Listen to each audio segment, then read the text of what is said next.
নিতুজ হেসেলে আপনাদের স্বাগত। আজকে আমি এখানে খুব হেলদি একটা ব্রেকফাস্ট রেসিপি শেয়ার করে নেব আপনাদের সাথে। ঝাল সুজি বা উপমা। আমি এই ঝাল সুজি বা উপমাটা বানানোর জন্য এখানে কিছু সবজি নিয়ে নিয়েছি।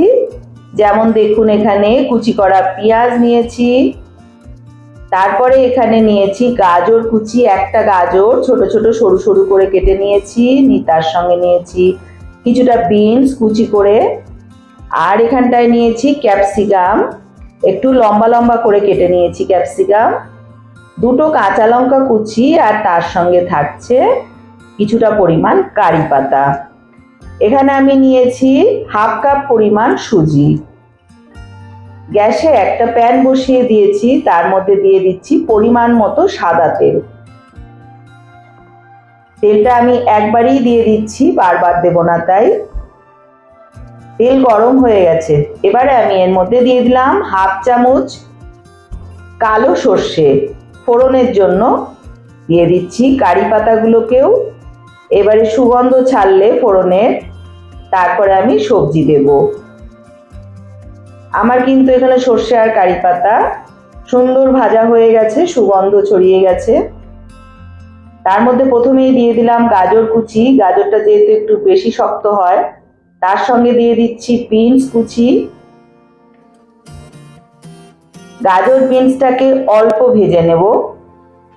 এই পর্যায়ে ক্যাপসিকামটাকে দিয়ে দেব, তার সঙ্গে দিয়ে দিচ্ছি কাঁচা লঙ্কা কুচি, আর দিয়ে দেব কিছুটা পরিমাণ পেঁয়াজ কুচি। সবটুকু পেঁয়াজ লাগলো না। এইবার এই সবকটা সবজিকে একটু সময় নিয়ে ভেজে নেব। 1 চামচ পরিমাণ লবণ দিয়ে দিচ্ছি, যাতে সবজিগুলো খুব তাড়াতাড়ি সফট হয়ে যায়। সবজি ভাজা কমপ্লিট। এখানে আমি হাফ কাপ পরিমাণ সুজি দিয়ে দিচ্ছি। সবজির সাথে সুজিটাকে ভাজা করতে থাকবো যতক্ষণ না সবজির কালারটা আর সুজির কালারটা চেঞ্জ হয়ে যাচ্ছে।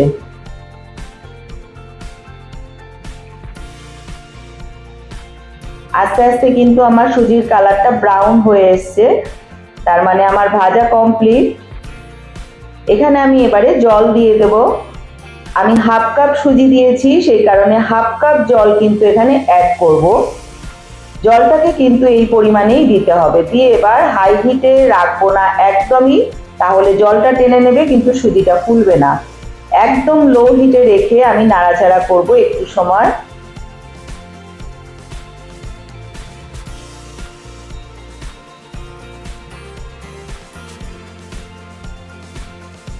একটা ঢাকনা চাপা দিয়ে 10 সেকেন্ডের মতন রাখবো, তাতে করে জলটা টেনে নিয়ে সুজিটা ফুলে উঠবে, আর নাড়াচাড়া করতে করতে কিন্তু ঝরঝরে হয়ে যাবে।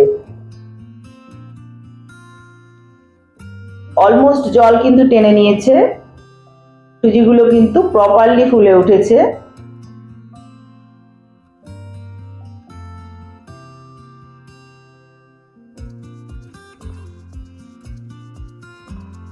এইভাবে একটু সময় নাড়াচাড়া করলেই কিন্তু ঝুরঝুরে হয়ে যাবে।